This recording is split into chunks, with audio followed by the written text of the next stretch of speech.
All right, so I'm going to talk about this. I said I was going to do two Into the Infinityverse videos, and this is the other one. And this one's going to talk about Sanctuary, and also talk about some of the mental health some of the mental health that the heroes are battling within the Infinity League. Now, as I said in the Danny Phantom video, um, Sanctuary is a part of the Infinity League, and more specifically, it's a special wing on board the Infinity League's orbital station, their home, their base called Skyward Tower. And in charge of that base is Jazz Fenton. It made sense to make Jazz kind of like the Doc Samson, or, well, just kind of Doc Samson, but without the superpowers, and head of Sanctuary for a multitude of reasons. Now, the other thing is, too, is that, even though, yes, it does have the name Sanctuary, this doesn't really follow a lot of Heroes in Crisis kind of thing, where it's like, it may be private and all sessions are recorded, but the thing of it is, it's publicly known. Like, it is a publicly known wing. It's not like the superheroes don't know if the other one's getting treatment or not. They're well aware that that place is where superheroes, like, that's an area in the tower where superheroes go to have, like, conversations and just get their minds off things. And Jazz is basically, the one therapist who goes there. And the other thing I didn't talk about in my Danny Phantom video is that they basically keep her and Danny keep the whole thing that she and him are related. He basically says, like, she's my, the Fentons were kind of my enemies, but now they're my allies. And Miss Fenton over here, Jazz basically was a great ear and like a great therapist for me. So I thought she would come here. She could come here and help. So they don't know. None of the superheroes know that she's actually Danny's sister. They just think she's just his therapist and friend.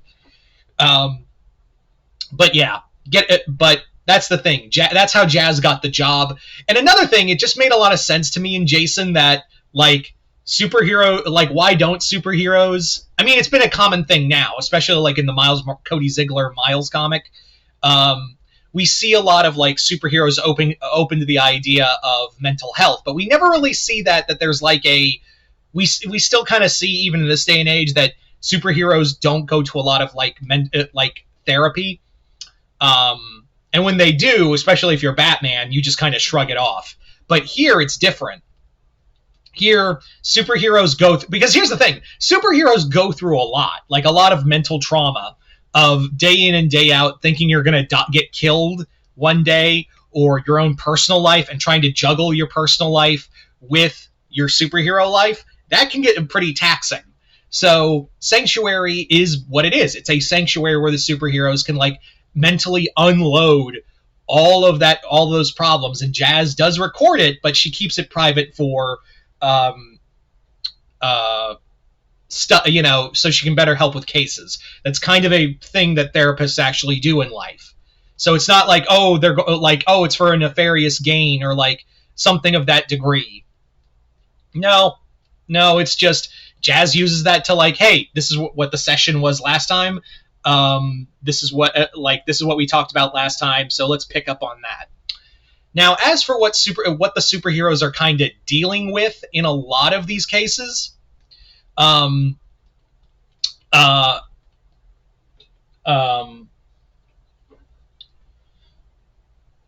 sorry, I'm dealing with a headache, so so I'm just dealing with a headache, and I just lost my train of thought. So as for what what kind of things the superheroes are dealing with, you have, like, for instance, Chloe, aka Queen Bee. She's dealing with a lot of trauma from her mother, and also, like, she's one of the few miraculous superheroes who does have a public identity, so she's trying to, like, weigh that. And we also have Penn Zero, who has he has PTSD. After being a part-time hero traversing the multiverse, fighting a supervillain and also various threats from across the multiverse, and almost losing his parents twice, he has basically developed PTSD that he's trying to hide and also on medication for. We have we have like Shisowl, who's dealing with her gender identity. It's something that Guy never really thought of, but now that he's like, she's basically becoming more and more, aware, and also like more in her costume, like more, she feels more like herself in her costume. She's now kind of having that kind of question of identity and whatnot. I did do a Shisowl video not too long ago, but I might do another one to kind of like update it. Anyway, you also have, again, all of these superheroes go to Jazz to talk about their problems, and also it's somewhere where they can just kind of relax and also feel not, they don't have to worry about the outside world in any way, shape, or form. But yeah, it just kind of made sense that like superheroes deal with a lot of trauma, and it would be kind of remiss not to have somewhere, because we have a medical wing on Skyward Tower, and I kind of pitched the idea to Jason, like, how about we have, because again, at the time of making that, Heroes in Crisis had just ended, and while, like I've said before, Heroes in Crisis is not a, storyline that it's one of the few Tom King storylines I don't like, I do think it's a cool idea in theory, so we kind of applied it here.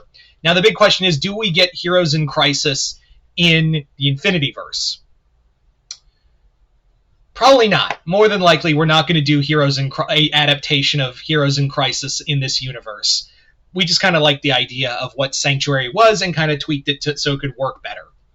Anyway, so you guys tell me in the comments below, what do you guys think of this idea?